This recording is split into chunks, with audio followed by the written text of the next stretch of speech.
partir de agora, a gente fala sobre a situação do bairro do Pinheiro, do Mutange e de Bebedouro, dos bairros do Pinheiro, Mutange e Bebedouro. Nosso entrevistado, o advogado Paulo Nicolas, que representa a Associação dos Empresários do Pinheiro. Então, Paulo, obrigado pela presença aqui. Bem, estamos hoje na expectativa do dia do anúncio do laudo oficial sobre a situação do bairro do Pinheiro, sobre o que realmente está acontecendo no bairro do Pinheiro e a essa altura também de Bebedouro e do Mutange, que são bairros adjacentes ali naquela região. Qual a sua expectativa, qual a expectativa da Associação dos Empresários do Pinheiro com relação ao que possa vir nesse relatório, nesse laudo? Bom dia a todos os telespectadores. Flávio, nossa expectativa é que a gente tenha o que nós mais queremos, que é informação. Né? A associação foi criada especificamente para a gente poder ter acesso à informação, que é o que mais falta. Né? Nós vivemos uma época de excesso de informações. A gente tem aí hoje várias formas de entrega de informação para a gente na mão, né, no celular. E o que mais falta para a gente hoje é isso. Ninguém sabe o que está acontecendo no bairro do Pinheiro de verdade e, principalmente, ninguém sabe os riscos que a população e aquele pessoal que circula no bairro corre. Veja, hoje em dia nós temos o quê? Tem um desenho de uma área vermelha, uma área amarela, uma área laranja, mas ninguém sabe assim qual o risco das pessoas que moram, das pessoas que trabalham, ou mesmo daquelas pessoas que trafegam por ali. Tem. Existe risco de vida? Se eu passar com o meu carro por ali, eu corro algum risco de vida? Ninguém sabe de nada disso. Então, assim, a nossa maior expectativa é que depois de tanto tempo, depois de tantos estudos, depois de tanta coisa, haja alguma informação concreta para não só os moradores, não só os empresários, mas também para a população em geral, os trabalhadores, para aquelas pessoas que transitam no bairro, porque isso afeta a cidade como um todo. Bom, o jornal Gazeta de Alagoas deste final de semana circula com uma entrevista com o professor Ricardo Queiroz, ele que é professor de hidrologia do SESMAC.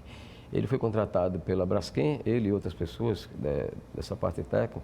Ele disse nessa entrevista que a causa do que está acontecendo, aquele fundamento, rachadura lá no bairro do Pinheiro, seria uma falha na placa tectônica entre os estados da Bahia, Sergipe e Alagoas. Isso que teria vindo desde 1954, desde aquela época que isso tem acontecido. E aí?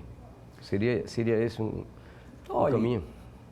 Pode ser um meteoro que tenha caído aqui há 150 anos atrás, ninguém sabe, entendeu? É justamente esse o ponto fulcral. Cada um que chega diz uma coisa, entendeu?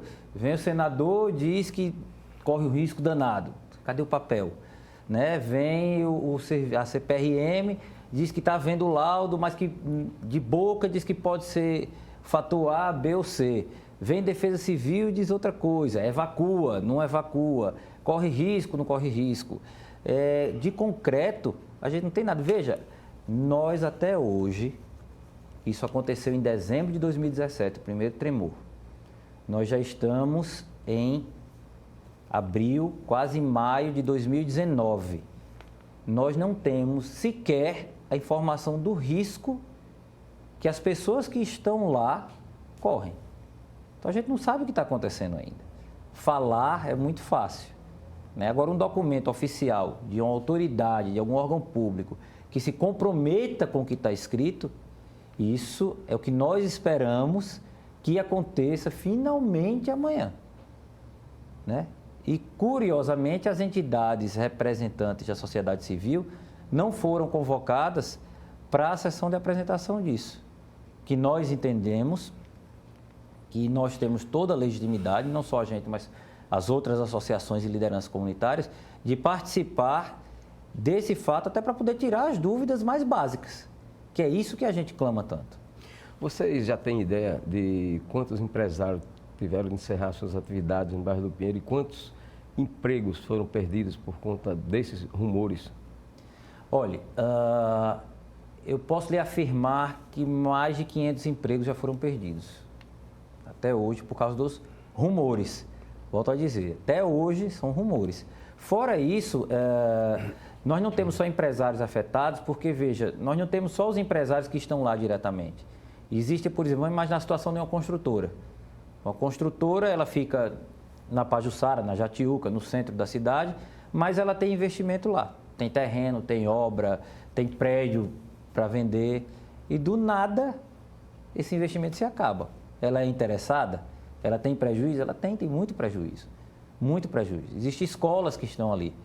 Muitos pais, por causa dos rumores, não querem deixar seus filhos lá.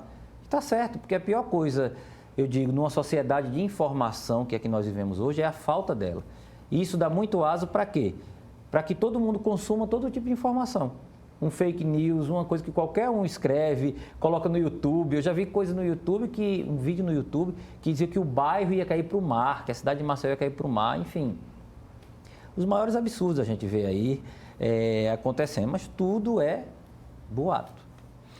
Inclusive a escola de balé Eliana Cavalcante, que vários anos que existia ali na Secretaria de Mediações do Pinheiro, né? Teve que ser relocada para Teve que ser relocada, está fechada, a Eliana Cavalcante está aí. Por conta desses rumores. As famílias não queriam matricular seus filhos mais. Só tem rumores, não tem nada. O prédio estruturalmente está ok, mas por causa dos rumores ela foi obrigada a se mudar. Então são muitas situações assim, mas muitas.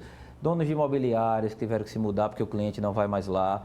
Médicos, fisioterapeutas, psicólogos que tinham seus escritórios lá, e as pessoas simplesmente não vão mais, entendeu? Diz, olha, o seu se mude. Tem casos de gente que juntou todas as economias, montou uma galeria no Pinheiro e depois da entrevista do senador Rodrigo Cunha, foi na sexta-feira, esse empresário me disse, olha, na segunda-feira todo mundo rescindiu o contrato comigo.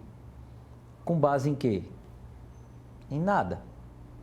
Em nada. Nós não temos nada palpável até agora. Eu acho que, assim, tão grave quanto a tragédia em si, os buracos, as crateras, as rachaduras, tão grave quanto isso é a falta de informação. Bom, caso esse laudo que está para ser divulgado, ele revele que realmente se trata de uma falha geológica, a quem responsabilizar, doutor Paulo?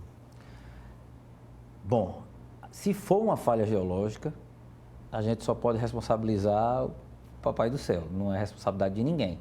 Agora, daí decorrem outros fatores. Se realmente for, vamos trabalhar com essa hipótese, for uma falha geológica, ok.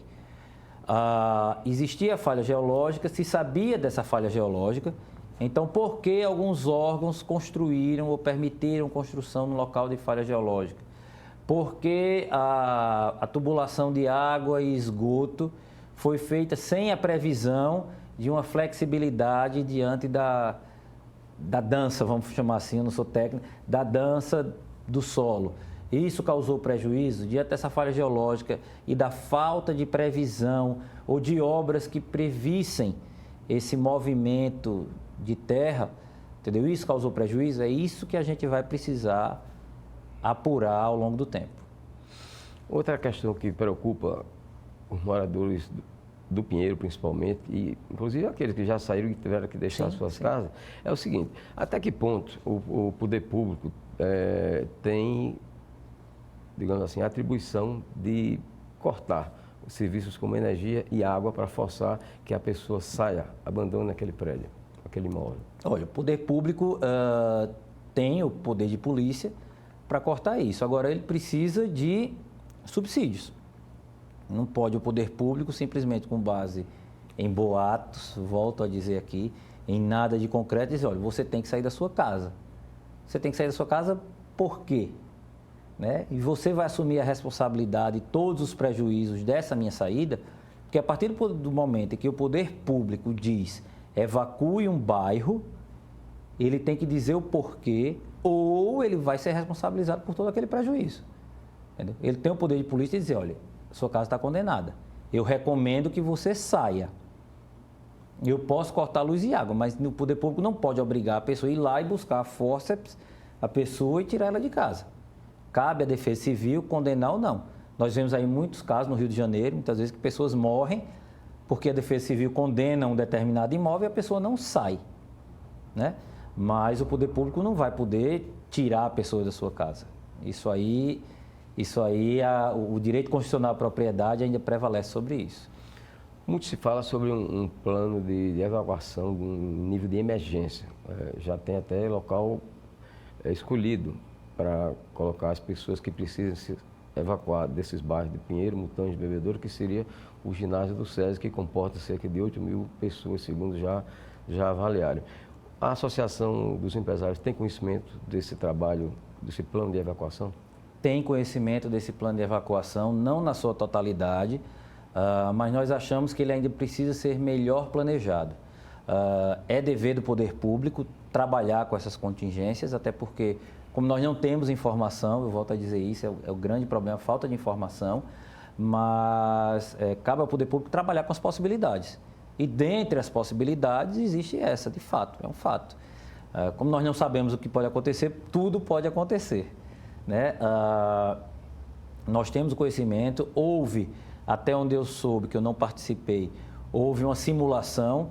Essa simulação me pareceu que não foi bem sucedida, houve determinadas falhas, mas simulação serve até para isso mesmo, para se reconhecer as falhas, ver onde elas existem e tentar corrigir. Eu entendo que isso deveria ser mais enfatizado, mais repetido, até para numa hora que isso venha acontecer, tudo corra da melhor forma possível para poupar as vidas, que é o mais importante.